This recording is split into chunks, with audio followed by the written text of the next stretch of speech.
What's going on? Welcome back to Fantasy Sports Today, right here on SportsGrid. My name is Tom Vecchio. I'm here with George Kurtz. We are running through some of the NFL draft takeaways. Let's get to some quarterbacks that were drafted. Tyler Shuck going to the Saints. Obviously, quarterback out of Louisville, an older quarterback. Derek Carr dealing with shoulder injury. It's just a giant question mark if you ask me at this point when it comes to the Saints quarterback situation. This really hasn't been talked about enough. All right, Derek Carr might need shoulder, doesn't want to play for New Orleans. So the shoulder actually may not need shoulder surgery, just doesn't want to play there. It's sort of forcing his way out. So it's a weird situation. We don't hear about this kind of thing all that often. Could he play his way to the Pittsburgh Steelers? It makes you wonder. And Pittsburgh needs a quarterback. It's got to either be. Listen, I think it's going to end up being Aaron Rodgers if he wants to play, but it could be Carr, it could be Kirk Cousins. Someone's got to go there. Boy, if it's Kenny Pickett, I just feel. I don't feel sorry for Blewett, man. No, or Scott Farrell. No, that they're going to have Kenny Pickett. Nope. They're Steelers fans, by the way. Nope, don't feel bad. So as far as Shuck, I think he's going to end up being that quarterback. We talked during the break. It's sure as hell ain't going to be Spencer Rattler or Jeff Hader. Listen, they're second strings at best, maybe even third. So they got a while to go here. Theoretically, you have Alvin Kamara. He's not the player he used to be, but okay, they signed a contract extension. They must believe.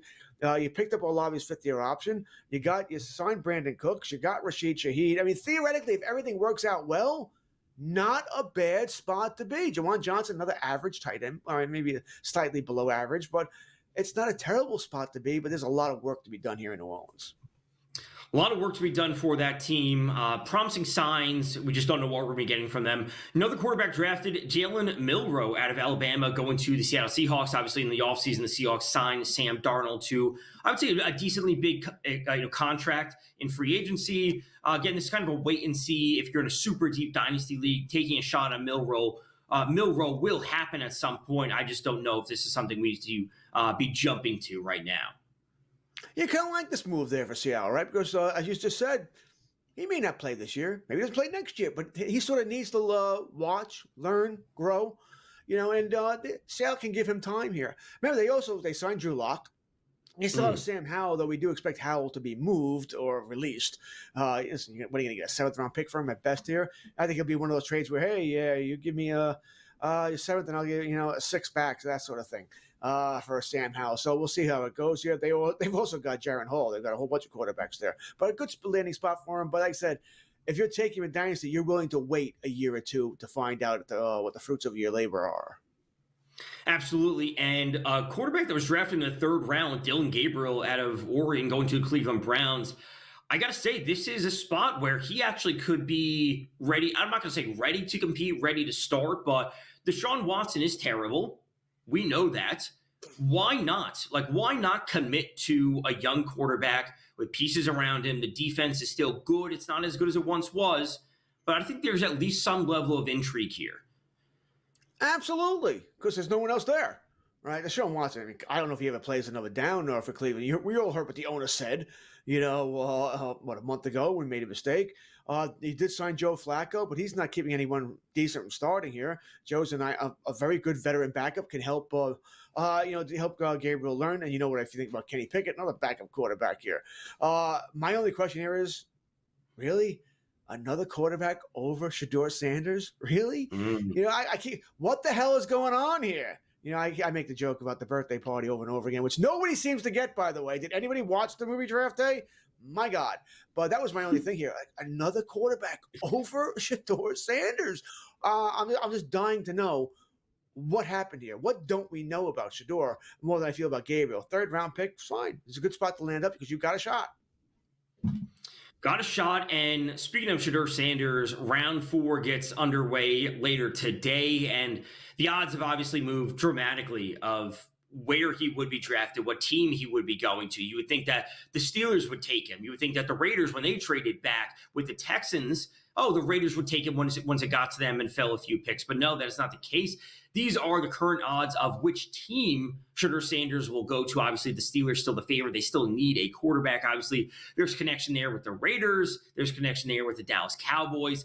I see a fit of those top 3 teams. I don't see necessarily a fit with the others. You can make the case that Stafford on his, the back nine last few years of his career. You can make a case that the Rams have a need for a quarterback at some point. I don't think it's the Jets. I don't see him going to the Colts, not the Dolphins, not the Jags. I see this as basically a top three, and that's basically it from my takeaway. Cowboys don't have a 4th-round pick, so it's going to be a little rough for them to get him. He'd have to fall to round 5 here. It doesn't matter who needs a quarterback anymore. Someone could draft him at any point now because, hey, he's the best player available here, and we'll try and develop him. We're all assuming here that one of the reasons why he's fallen so much is because of his father. All right, because of Dion, and let's face it, Dion is a big-time personality, and he's certainly not going to be happy that his son fell this far. So I understand that thinking there. Listen, as a Cowboy fan, I wouldn't mind taking him, develop and see what happens. You need a backup anyway. Dak has proven he can't stay healthy. Pittsburgh, I'm looking at here where they would draft around 21. Yeah, they draft 21 again. If you wanted him, why don't you take him around 3? If for Pittsburgh to pass on him twice, seems to me that they are pretty sure they're getting one of those veteran quarterbacks that I mentioned. Whether it's Aaron Rodgers, whether it's Kirk Cousins, whether it's Derek Carr. They feel pretty sure, and they don't want to deal with the circus that is Sanders. So I think that's what team does want to deal with it, because it is going to be a circus. If you remember years ago, now his name escapes me, the quarterback with all the religious followers there. How Tebow? Annoyed. That is it. Tim Tebow. Why didn't teams take Tebow? Because of everything that comes along with them. It's the same thing with Sanders here.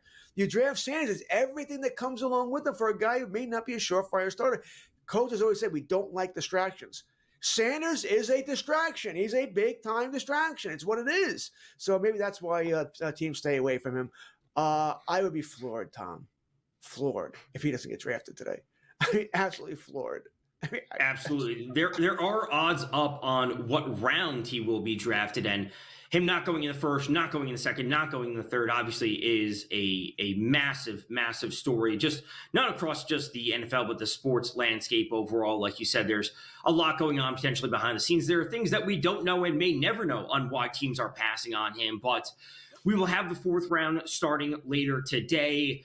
I personally can't bet on any of these odds just because that they're not legal here in Connecticut. But do you have an interest in any of these rounds? Would you take a shot on round 4? Would you take a shot on round 5? Or would you rather take a shot on a specific team? I also can't bet on this, by the way. In New York, they don't allow that. I don't know why. Do they think I know something? I'm going to call Shedeur Sanders and go, or call the Cincinnati Bengals. Listen, draft this guy. I'm just stupid. Whatever. I've been wrong on this over and over again. All right, I would have thought he was going in round 1, then round 2, and then when he didn't go last night, I mean, I don't know what to tell you. I want to know what is going on here. That it's called quarterback. All quarterback. If you could have any modicum of an arm, you get drafted. You get drafted generally early, especially with the name value here. Stunned, beyond stunned that he's still available here. I think he goes today. I think he goes to first round, 4th round here, I think. But am I going to tell you I'm positive or that I would put any money on it right now? If I were to put any money on this, like I said, can't do it legally, it would be, $20, let's see what happens.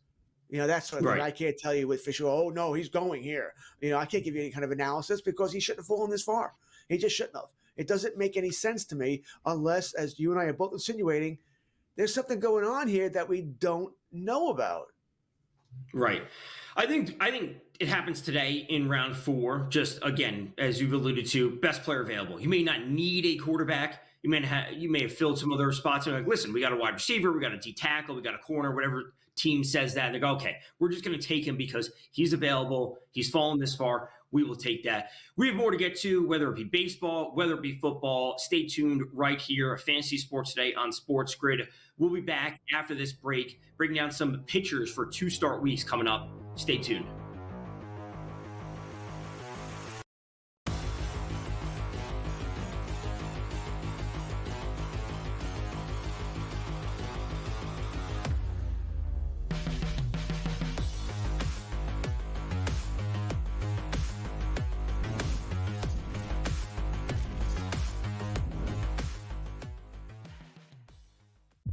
You cannot shoot 2 of 17 from 3 and think you're beating Steph and Jimmy Buckets, a.k.a. Playoff Jimmy, Playoff him, Himmy, whatever you want to call him. You can't shoot that bad and compete in the playoffs versus the Warriors. SGA wasn't even that good. You want to talk about non-competitive series? People want to talk about getting rid of play-in. Maybe we need to get rid of the 8 seed because this 8 seed got their ass kicked. Betting above the rim, only on SportsGrid. They're so close that we're barely going to be getting any value on the plus side of things. I think there's a little bit of value on the Blue Jays today, but it's an awesome division. Like, I don't want to see teams running away and be up by 12 games in first place. We want to see teams constantly battling for first place. They hit a team total. I love that. So as many times as we get bad beats, you do get the same amount of good beats typically in your direction if you wait long enough. Pro baseball today, only on SportsGrid. We know your other brother Marv did the Knicks forever, but you've done just about every team in the league. You did Ames, you did Dr. J games. But after 45 years in this crazy business, people kept telling me, you got to write a book. So I did, and here it is. Pharrell, Coast to Coast, only on SportsGrid. Two guys that can do it all. Too much electricity this morning. This is a good time. We're having a lot of fun. I had to do a triple take. Ka-ching! Why? Because of parity. I didn't mean to offend. Yeah, it's not going to happen. Load management is a dirty word. Let him rip. You know what? Circumstances provide the results. What? How do you do this once? Oh, Donnie, you got such a good show there. A network that is booming. The Early Line, only on SportsGrid.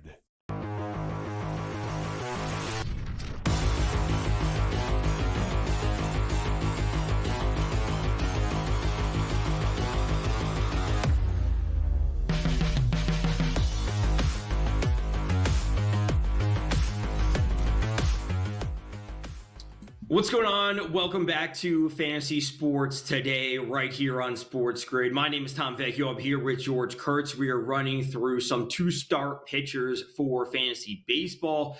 Let's get started with Tanner Bybee for the Cleveland Guardians, a pitcher that I have invested in long-term this season in terms of his over-under strikeouts. I have the over on that. He has a two-start week coming up Monday, Saturday for Week 6 versus Minnesota at the Toronto Blue Jays. George, what are your thoughts? No problem with taking them. Toronto Blue Jays, I know they beat the Yankees last night, but they can't hit their way out of a paper bag, right? I think they were 9 for 90 in the series against Houston. Didn't really improve all that much last night, except against Devin Williams, So, listen, most two-star pitchers, especially, good guys or good or above, we're starting here. Minnesota's not a big hitting team either. All right. You're starting Bybee here. No issue with this whatsoever. Let's actually jump ahead a few, Sam. Let's go to Luis Ortiz, also on Cleveland, because he has the same matchup. I assume we're going to be in the same boat. I know he got roughed up a little bit the other day versus the Yankees, a ton of walks from him, but it's versus Minnesota, and it's at Toronto. It's the same thing. Are we rolling with him again? Yeah, I don't feel as strongly about him as I do Tanner.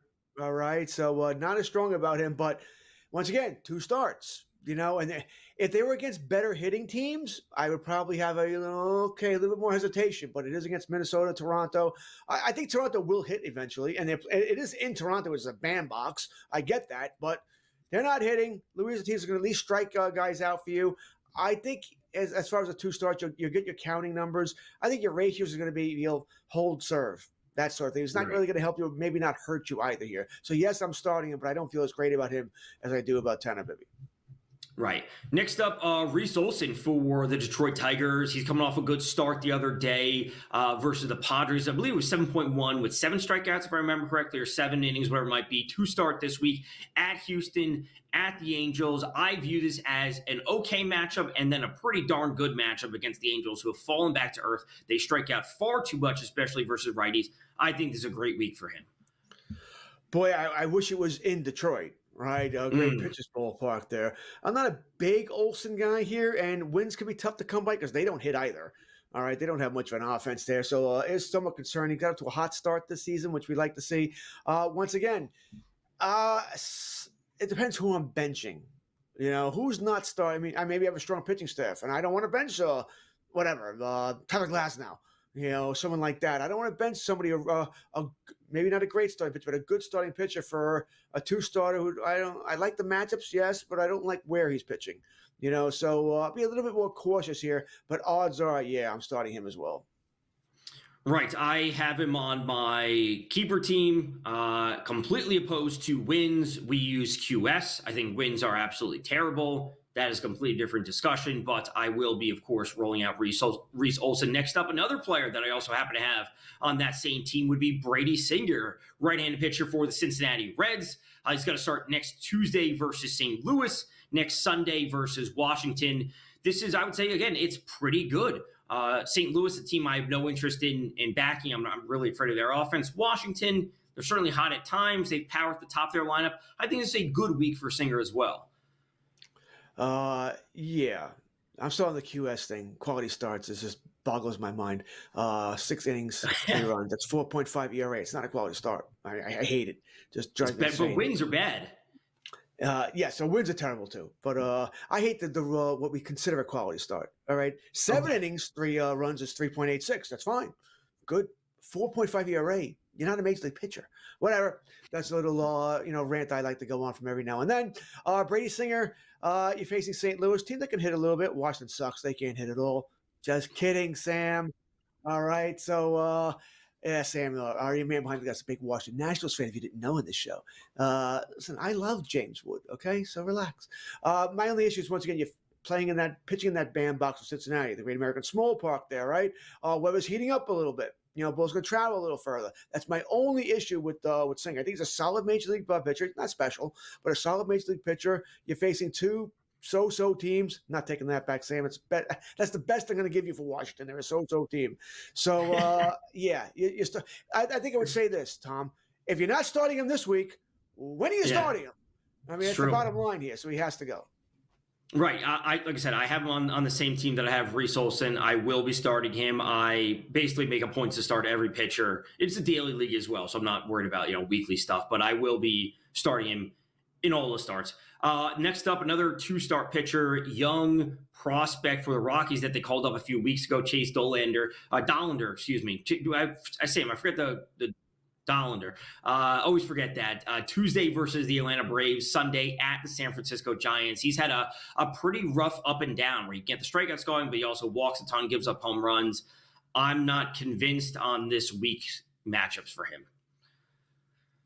Chase Dollander, Jamar Chase Utley. None of them are starting in my baseball fantasy team this week. All right. You had me at Colorado. No. All right. Just no. All right. I mean, listen, maybe you're playing in a 16-team league, or maybe you're playing in a National League only team. You have more of a thought there. 10, 12-team league? No. All right. Come on. What are we doing here? It's Colorado. They suck. All right. I know Atlanta hasn't been all that great here, but Atlanta in Coors Field, no. Then you go to San Fran, a team that's been hitting much better than we thought here, and that doesn't seem to ever lose. No. Just say no. Just say no. He has the strikeouts, but again, the park factor, the matchups today may not be ideal. San Francisco, like I said, is a great pitcher's park, but they are moving on offense right now. And that's certainly not a team you want to be getting in front of. So we ran through them. Bybee and Ortiz, both on the same team, both have the same matchup, Minnesota and Toronto. Olson going up against Houston, going up against LA. Like I said, it's going to be a good week for him. Prefer if those were at home, which they're not. Singer's the one that could leave me with some worries, just because, as you said, George, they're going to be at home.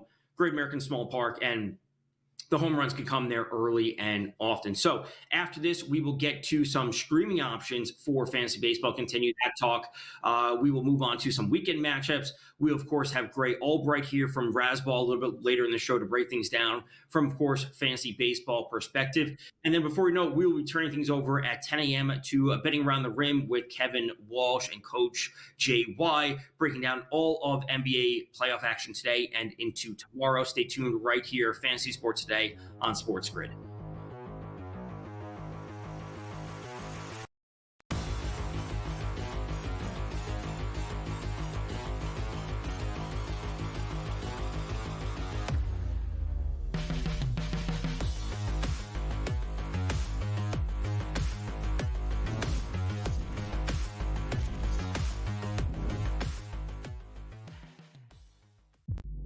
cannot shoot 2 of 17 from 3 and think you're beating Steph and Jimmy Buckets, a.k.a. Playoff Jimmy, Playoff him, Himmy, whatever you want to call him. You can't shoot that bad and compete in the playoffs versus the Warriors. SGA wasn't even that good. You want to talk about non-competitive series? People want to talk about getting rid of play-in. Maybe we need to get rid of the 8 seed because this 8 seed got their ass kicked. Betting above the rim. Only on SportsGrid. They're so close that we're barely going to be getting any value on the plus side of things. I think there's a little bit of value on the Blue Jays today, but it's an awesome division. Like, I don't want to see teams running away and be up by 12 games in first place. We want to see teams constantly battling for first place. They hit a team total. I love that. So as many times as we get bad beats, you do get the same amount of good beats, typically in your direction, if you wait long enough. Pro Baseball today. Only on SportsGrid. We know your other brother Marv did the Knicks forever, but you've done just about every team in the league. You did Ames. You did Dr. J Days. But after 45 years in this crazy business, people kept telling me, you got to write a book. So I did, and here it is. Pharrell, Coast to Coast. Only on SportsGrid. The two guys that can do it all. Too much electricity this morning. This is a good time. We're having a lot of fun. I had to do a triple take. Ka-ching! Why? Because of parity. I didn't mean to offend. Yeah, it's not going to happen. Load management is a dirty word. Let him rip. You know what? Circumstances provide the results. What? How do you do this once? Oh, Donnie, you got such a good show there. A network that is booming. The Early Line. Only on SportsGrid.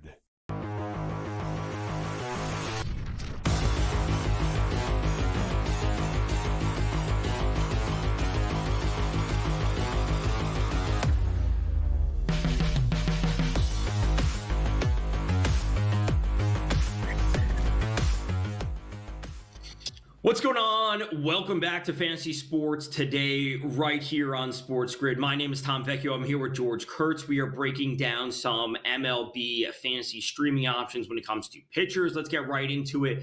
Griffin Canning for the New York Mets going up against the Washington Nationals. He will likely be in line for a two-start week as he is starting on Monday the 28th.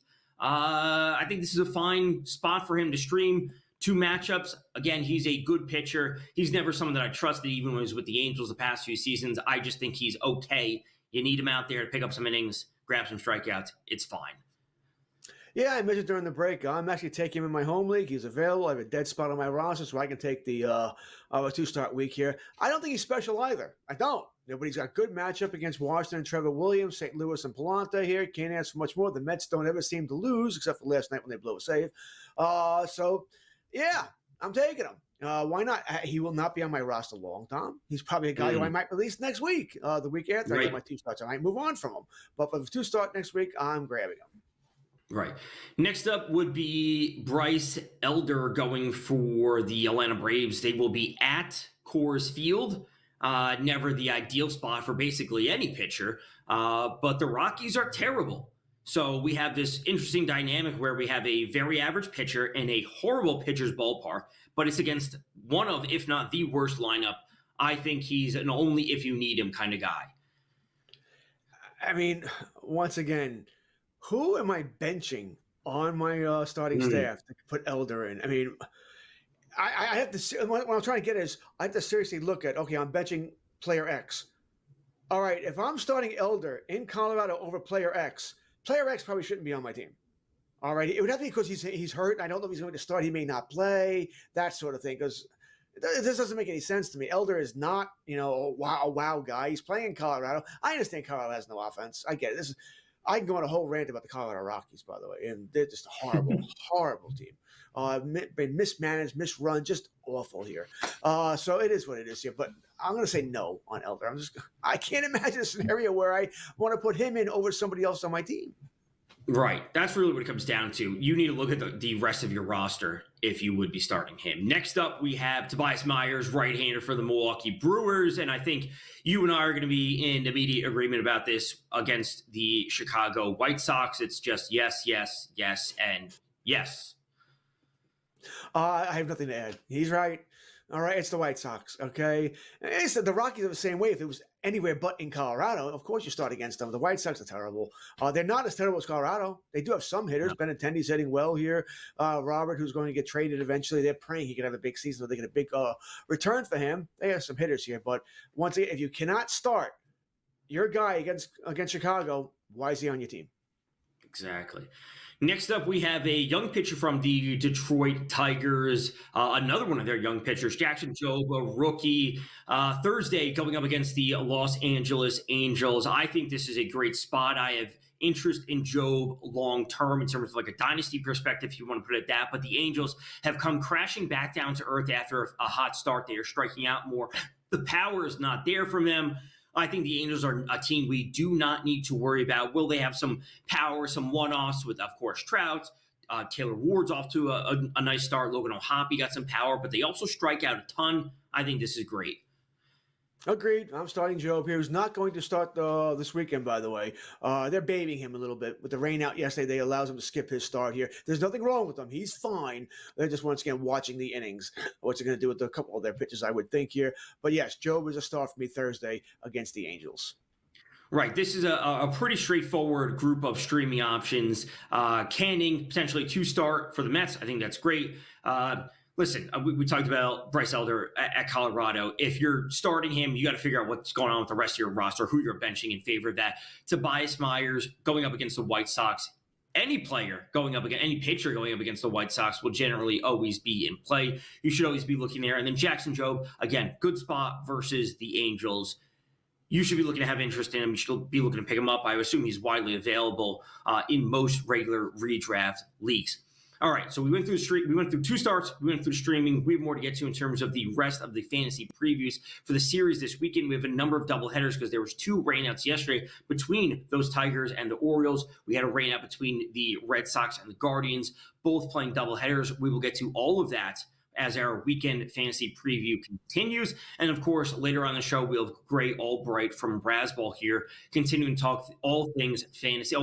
Gray Albright's coming up next to talk all things fantasy baseball. Stay tuned. Fantasy Sports Today on SportsGrid. We'll be back right after this break.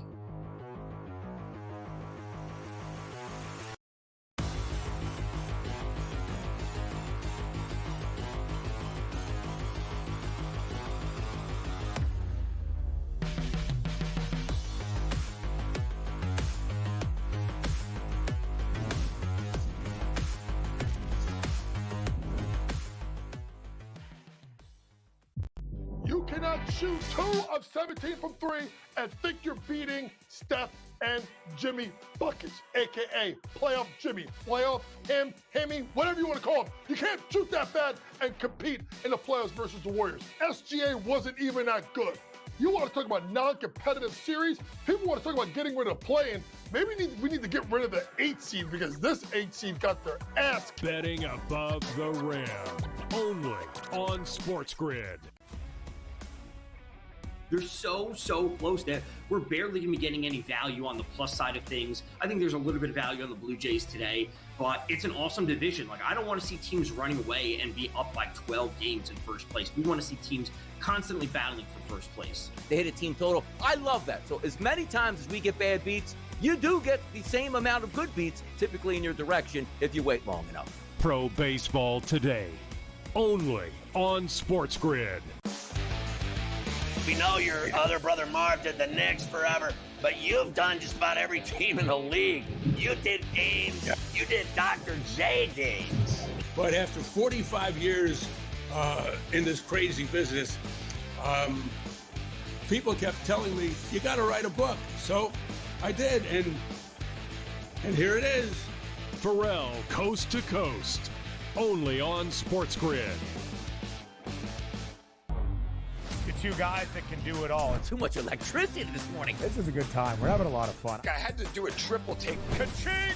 Why? Because of parity. I didn't mean to offend. Yeah, it's not going to happen. Load management is a dirty word. Let him rip. You know what? Circumstances provide the results. What? How do you do this once? Oh, Donnie, you got such a good show there. A network that is booming. The Early Line, only on SportsGrid.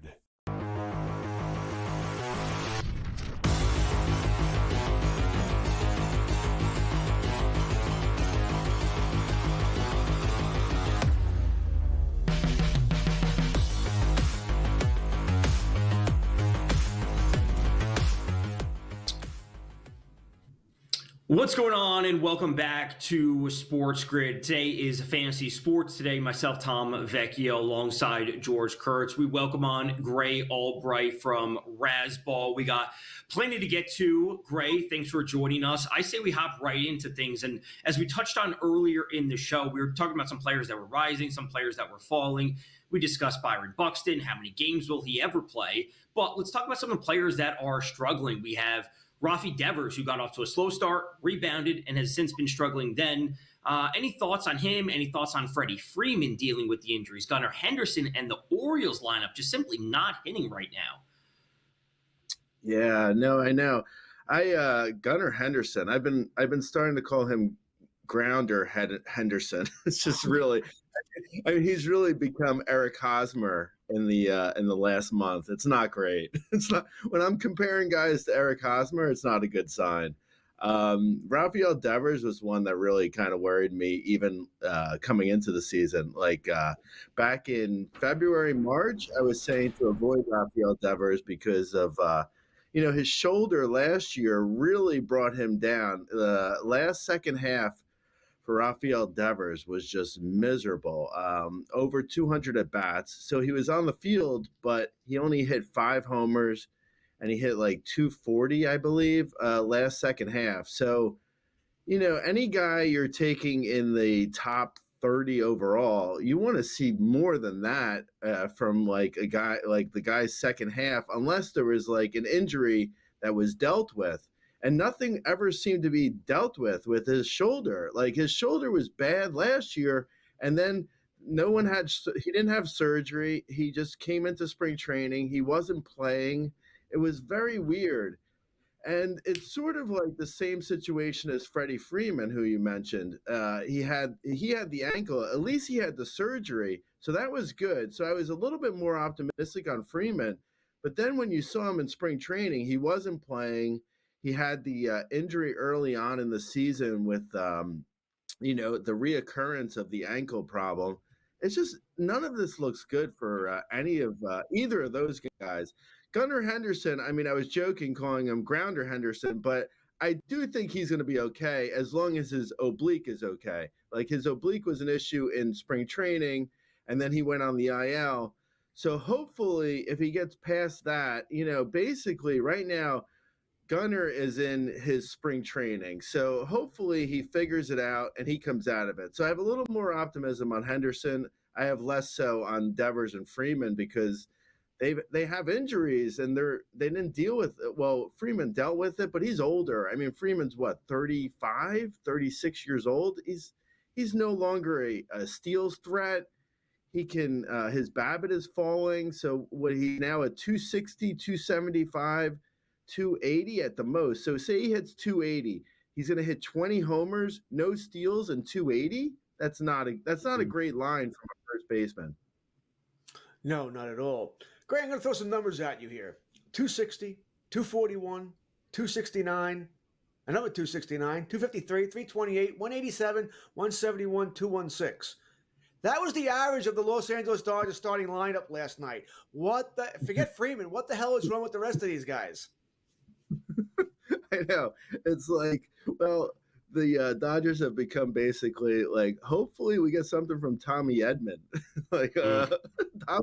Tommy Edman's now your major star. Mookie Betts looks like, so again, going back to spring training, he had a stomach bug that was like debilitating, knocked him out. I believe he lost like 15 pounds on a 175, 180 pound frame. 15 pounds is a decent amount of pounds. So the fact that Mookie Betts lost all that weight, he wasn't really able to play spring training. He couldn't play in Tokyo. I'm a little concerned here because he does not look right. And he's also older. He's, I believe he's 32 years old. So yeah, I mean, there's some concerns there. I think Teoscar will be okay. Ohtani, again, he had a shoulder injury last year. He had the surgery, so that's good. But, those things tend to linger a little bit. He may not be right until June, July. And then, yeah, I mean, they have Tommy Edman at least, right?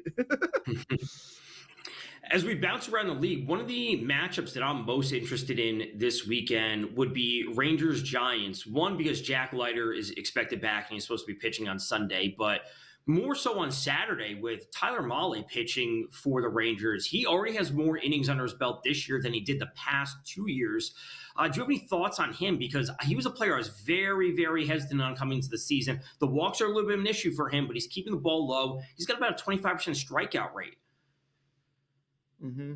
Yeah, no, I think he's kind of interesting because like he's shown signs in the past. There was a year or two there where he was decent. I believe he was like in 2021 he had a under 4 ERA, and then he looked like he could potentially break out, and then he sort of got derailed by injuries, and he wasn't in a great park, but. Yeah, he looks good now. I think his ERA is a little out of whack with what he can actually do. I don't think he's quite, the second coming of Bob Gibson. I mean, he's fine. I think he's probably closer to a number 4 fantasy starter versus the number 1 that he's actually showing right now. But that's fine. I mean, that's rosterable in almost all fantasy leagues. There's no reason why you shouldn't have him on your team. But I do think there's going to be a come down at some point. Gray, the Yankee youngsters, Dominguez, Volpe, Wells, Rice. Do you believe in any of these guys from this point forward into the fantasy season? Yeah. Actually, Ben Rice looks good. His hard hit percentage is up a lot. He's making better contact. I think there's a chance here for him to be good. Also, he's in that cushy spot where he's hitting leadoff in front of Aaron Judge. And it's like, I think if you put me in front of Aaron Judge, I'd probably get a hit or two.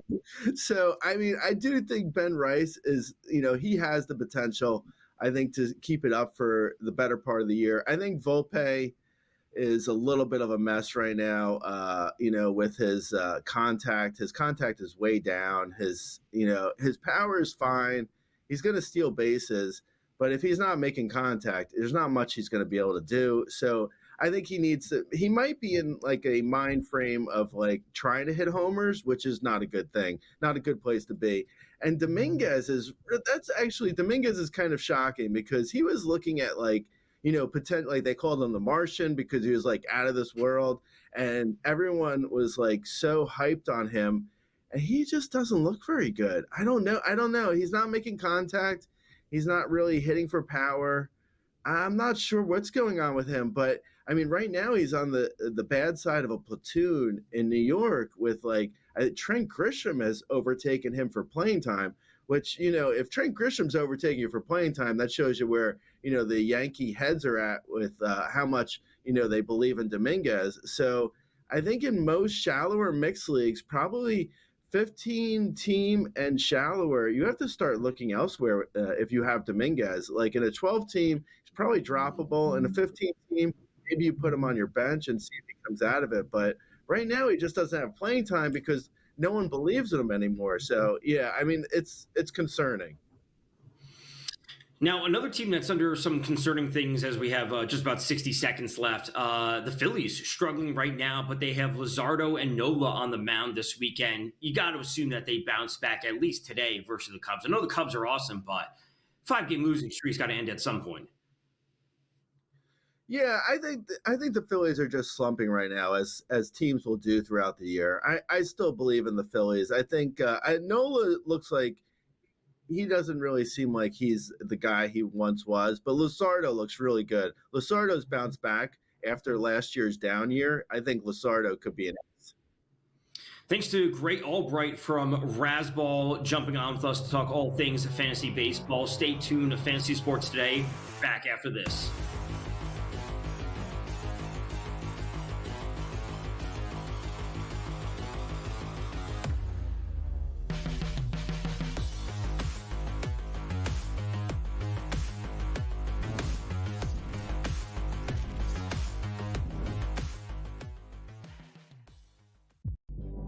not shoot 2 of 17 from 3 and think you're beating Steph and Jimmy Buckets, a.k.a. Playoff Jimmy, Playoff him, Himmy, whatever you want to call him. You can't shoot that bad and compete in the playoffs versus the Warriors. SGA wasn't even that good. You want to talk about non-competitive series? People want to talk about getting rid of play-in. Maybe we need to get rid of the 8 seed because this 8 seed got their ass kicked. Betting above the rim, only on SportsGrid. They're so close that we're barely going to be getting any value on the plus side of things. I think there's a little bit of value on the Blue Jays today, but it's an awesome division. Like, I don't want to see teams running away and be up by 12 games in first place. We want to see teams constantly battling for first place. They hit a team total. I love that. So as many times as we get bad beats, you do get the same amount of good beats, typically in your direction, if you wait long enough. Pro Baseball today, only on SportsGrid. We know your other brother Marv did the Knicks forever, but you've done just about every team in the league. You did Ames. You did Dr. J Days. But after 45 years in this crazy business, people kept telling me, you got to write a book. So I did, and here it is. Pharrell, Coast to Coast, only on SportsGrid. Two guys that can do it all. Too much electricity this morning. This is a good time. We're having a lot of fun. I had to do a triple take. Ka-ching! Why? Because of parity. I didn't mean to offend. Yeah, it's not going to happen. Load management is a dirty word. Let him rip. You know what? Circumstances provide the results. What? How do you do this one? Oh, Donnie, you got such a good show there. A network that is booming. The Early Line, only on SportsGrid.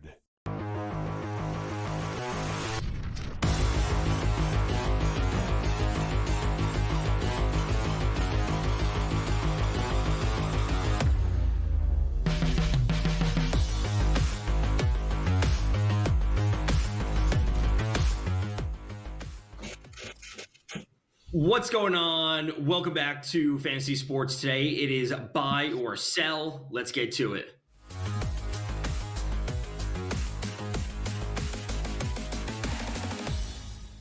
Buy or sell segment, yes or no. We go in a relieving, whatever you want to call it. Let's start off, George, with Devin Williams will be the Yankees closer when the playoffs start. Are you buying or are you selling? Well, first, though, I guess we should tell you the Yankee game tonight was rained out. Sort of breaking news there from our producer, Sam. Apparently, they're going to be made up. The game will be made up as a doubleheader tomorrow. So a lot of Yankee baseball tomorrow. So my day is just ruined. Thank you so much for Yankees. So another rain out here in the Northeast. A lot of rain here. There's a couple of doubleheaders today. Devin Williams. They don't have a choice anymore. All right. He needs to be, he can't be the closer. You go back to Luke Weaver here. That's not the question here, though.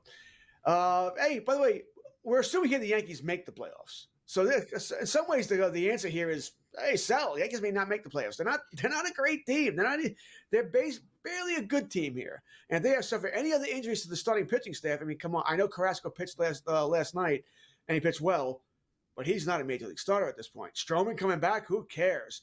Maybe Heel comes back and he pitches well somewhere in June, but it's a lot needs to go right for the Yankees here. Devin Williams will be the closer for the Yankees in the playoff start. He shouldn't be it now. He should be removed here. I'm going to buy this. All right. I think he will be fixed. He's too good to be this awful all season long. What is his ERA? 11.25? This is a joke. A bad joke at that. Now, I don't have Williams anywhere, so it's not killing me, but it's annoying as a Yankee fan that he can't get. I mean, it's awful. It's atrocious. But that being said, I'll buy this. He will be the closer if and when the Yankees make the playoffs. They'll get him fixed. They better. Right. I would buy it that he will be the closer, even if he's not as bad as he is. He's simply due for just some natural regression. An ERA up at 11. Like, even if he's not the closer he was years ago, then it'll still fall back down to earth just because of the variance of baseball. So I will certainly be buying that. And again, if you need to move Luke Weaver into that spot, mix things up, whatever it might be. Next up, the league leader in saves will have 50-plus saves this season. Are you buying? Are you selling? I don't even know when last time we had a 50-plus save season. But Bobby Thigpen back in the day? 2018. I knew Sam would have that answer, by the way. I had faith that Sam would have that answer right away. I would sell this. I mean, there's no rhyme or reason. Listen, saves are, I don't want to say luck, but the save rule needs to be fixed anyway. Did someone get a save the other day in a 22-run game because he pitched 3 innings? What the hell did you save? The bullpen? I don't know, whatever. So I'll say no. I think it'll be close. There'll be a couple of guys over 40, 1 or 2. But Clase, we mentioned Devin Williams has been bad. Clase's been terrible too. Edwin Diaz, he ain't getting it. He may have gotten it 7 years ago, but he ain't getting it this year. He's not all that great either. So there really aren't all that many great closers anymore. And the Dodgers are a team we think is going to win 110 games, or we're supposed to win 110 games, so they have a lot of theoretical save opportunities. They've also got more than one closer. Whether it's Yates, it's Scott, so it sort of eliminates those opportunities. I'll sell this. I'll just say that it's just too high a number. Right. I will also be selling this, and it comes down to partly what something, along the lines that the Dodgers are doing, where it's just not one predominant closer. They use them in different situations. It's also maybe just trying to preserve different, players at times. Eric Gagne is not coming out of the bullpen anytime soon, so I will also be selling that. Next up, Rafael Devers will finish as a top 10 fantasy third baseman this season. Are you buying or are you selling? Well, I'll buy because you said top 10. All right. We're in top 5. This would be a much better question, right? Because he was drafted to be, if not the number 1 third baseman, right behind it here. But top 10, I mean, he had to really fall apart here. Let's look at some third basemen here. Jose Ramirez, okay, he's your number 1. Manny Machado, great year, okay. And then Devers, Bregman, Riley, Arenado, who's had a better season. I mean, you're going pretty far down this list to get him out of top 10. All right, Jazz Chisholm, all right. I don't think he'll have a worse year. Caminero hasn't been having a year. Chapman's playing well. Westberg's not doing anything. Max Muncy, it's like he's not doing. No, he'll be top 10. I mean, if he's not, then boy, the things really go bad here. As a top 5 would have been more interesting. Top 10, he has to finish top 10. It's just not too many good third basemen. Right. Definitely top 10. So I'm buying that he will, of course, be there. Where he ends in that top 10, barely on the, the outside 9-10 is a different story than him ending at 4 or 5, which is where, we would expect him to be. But 10, I think he's a pretty easy answer there. And then finally, the LA Dodgers will still win 105-plus games this season. A little bit of a slow going right now. Their lineup's not hitting, as we've alluded to many times. Are you buying or are you selling? Can we make this 104? All right, that's where my ticket is for 104 plus games. All right, that's what I need. 103.5. Not feeling it. Not feeling it. This is sort of last year all over again. A lot of injuries for this team. All right, now they did sort of get good news about Blake Snell. That the whatever he was feeling is nothing new. He still has the same problem here, but I don't know if we're going to see him until June. All right, they've got other problems. Kershaw, okay, he'll be back when he's back here, but they're not hitting, as we just talked with Gray Albright about, all of them, outside of Tommy Edman and Will Smith. That's it. No one else is hitting on this team. Teoscar Hernandez to a degree as well. So, no. I think they might still win the division, but 105 plus? No, just give me 104. 104 would be nice. I will take 104. But I'm starting to think they don't even win over 100, actually. Yeah, let's root for that over 103.5 for you, but I'm also selling this. The division is so good. At a certain point, they can run through the Rockies, but the easy wins are not going to be there against their divisional opponents when they're all fighting for the same thing. We're going to see 3 teams from this division make the playoffs. I think they're going to be fighting tooth and nail. So the Dodgers will not be running over things and getting to 110 wins. They're not going to be breaking 118 type of wins. I think where they started, how they're hitting right now, has put them behind the 8 ball, and they would have to go on some serious offensive tears to pick up these 8, 9, 10 game winning streaks, which I just do not think will be happening at this point. They make the playoffs, but at what point are we worried about them just kind of resting players and being ready to be in the playoffs? That's what I think. We're coming up for the last segment after this, Fantasy Sports Today. We'll recap everything. We'll touch on any final notes. Myself, Tom Vecchio, and George Kurtz will have you for the next 9 minutes until 10 when we have Betting Around the Rim, starting with Kevin Walsh and Coach James Young. Stay tuned right here on SportsGrid, as after that, we will roll into In-Game Live as we have a full day of sports action for the NFL Draft. We have MLB action all day long, NHL playoffs, NBA playoffs. Stay tuned all day long right here on SportsGrid.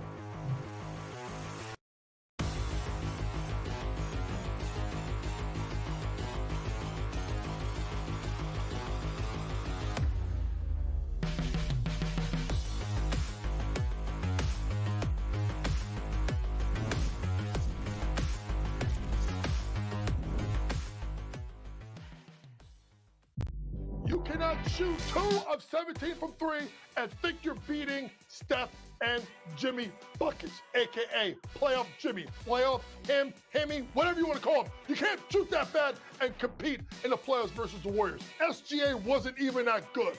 You want to talk about non-competitive series? People want to talk about getting rid of play-in. Maybe we need to get rid of the 8 seed because this 8 seed got their ass kicked. Betting above the rim. Only on SportsGrid. They're so close that we're barely going to be getting any value on the plus side of things. I think there's a little bit of value on the Blue Jays today, but it's an awesome division. Like, I don't want to see teams running away and be up by 12 games in first place. We want to see teams constantly battling for first place. They hit a team total. I love that. So as many times as we get bad beats, you do get the same amount of good beats, typically in your direction, if you wait long enough. Pro Baseball Today. Only on SportsGrid. We know your other brother Marv did the Knicks forever, but you've done just about every team in the league. You did Ames. You did Dr. J. Dames. But after 45 years in this crazy business, people kept telling me, you got to write a book. So I did, and here it is. Pharrell, Coast to Coast. Only on SportsGrid.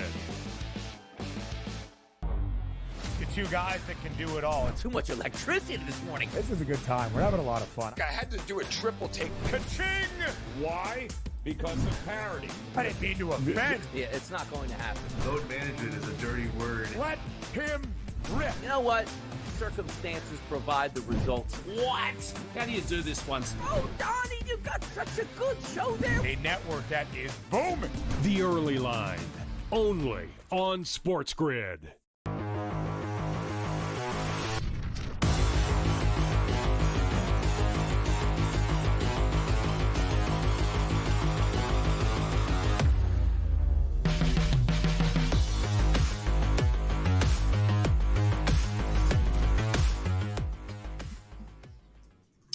What's going on? And welcome back to Fantasy Sports Today, right here on SportsGrid. My name is Tom Vecchio. I've been here for the last 2 hours with George Kurtz. We are running through things, and let's take a look at some massive power, some massive exit velocities from Cruz, not Ellie De La Cruz, O'Neal Cruz on the Pittsburgh Pirates. Absolutely blistering the ball right now. Exit velocities 117.6 on Friday, 119.6 on Thursday, 118.3 on Wednesday. George, he's crushing ball as he's done since he came up. Yeah, when he hits the ball, he hits the ball. Right? He is definitely hits cruise missile. I kind of like that, by the way, cruise missile. He hits absolute rockets. The first thing Sam Yarnell's gotten right today in this show. God, good headline there. I kid. No, but great head. Listen, O'Neal Cruz is great. Very good play. Hits the ball hard here. Plays in a very in a pitcher's ballpark there in PNC. It's a beautiful ballpark, by the way. If you've never been to PNC and you get a chance to go, probably my favorite ballpark to see a game in of all the parks I've been to here. I haven't been to all the ones out west yet, so we'll see how that goes. But I love PNC. It's just a shame they're another team didn't build around them. You know, you got this Skeens. I know Jared Jones got hurt here. Bubba Chandler, when they call it, they got another young pitcher too. The pitching staff at Pittsburgh, spend some money on offense here, please. Tommy Pham got suspended, by the way. Little evil interaction with the fans. He's suspended, and we move on to the last segment, which would be the 60-second rant that we both have. George, let's get to it.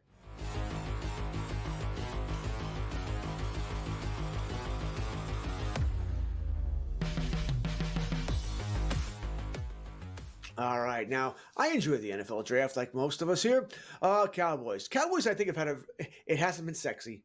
All right. It's been, but it's been a solid. They've drafted football players. Solid players. They've gone BPA, which I believe in. You got to do what you got to do here. My problem is Jerry Jones, Skeletor, when he speaks. It's like, my God. You tell everybody, I got 2 big trades in the works here. Yet nothing's happened. All right. And you pretty much announced in your press conference on Wednesday who you were taking. The last couple of years, we're taking offensive linemen. So I'm like, oh, great. They're going to take an offensive lineman at 12 overall, which I didn't mind. I thought they took him early. I don't mind Booker, but I think he's more of a guy you take him below 20s, not a 12 overall, but is what it is here. And then they try and defend the fact that they don't have a running back. oh no, we're fine with Javonte Williams and Miles Sanders. Yeah, sure you are. You're just perfect there. You'll run the ball great here. And then they don't have a 4th-round pick today, and then, well, you know, Jonathan Mingo's our 4th-round pick. Yeah, because you were stupid enough to trade a 4th-round pick for him last season. All right, the Cowboys are never going to win again with Jerry Jones running the team. They're just not. They may have a winning season here and there, but there'll be nothing consistent here. It is what it is here. I'm a Cowboy fan. I'll always be a Cowboy fan. I'm not going to say, I'm not going to root for the team. Of course I am. Been doing it since the 70s. Got no choice here. But they frustrate me to no end. It's like every time I see Skeletor or Jerry Jones, it's just like, shut up, please. All right. So my 60-second rant would be, when it comes to reading and evaluating players from a dynasty perspective, over the next few weeks, we're going to see all this information about people around the industry talking about, oh, this 4th, 5th round rookie is the player to watch, that you want to be buying into. We need to take that with a grain of salt, as there are so few deep round rookies that actually end up making the team and end up playing significant roles in the offense. So when you're looking at things from a redraft perspective, that is one lens. When you're looking at things from a dynasty perspective, that is a completely different lens. We'd want to be buying into players that we know are going to have solid roles right from the jump. Obviously, someone like Genty and McMillan, those are players that are in tiers of their own.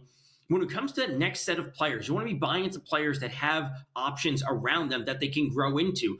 What is it? Luther, I forget his name, that was drafted by the Bears, the wide receiver. He is in a spot to grow into an offensive, Luther Burden, to grow into an offensive role. We want to be buying into players that have that ability to take that next step because of the offense around them, the play calling, the quarterback, whatever it might be. We don't want to be taking these random shots on 4th, 5th round rookies that you are hoping that you like what they did in college here or there. They're hoping to becoming these significant players that are in good spots to succeed right from the jump.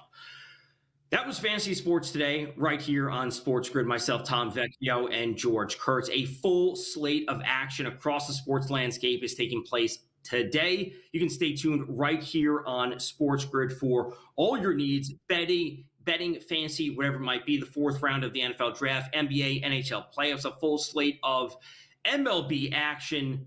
Of course, turning it over to Betting Around the Rim right now. Kevin Walsh, Coach James Young. You guys take it away. Enjoy the action. Thanks for being here.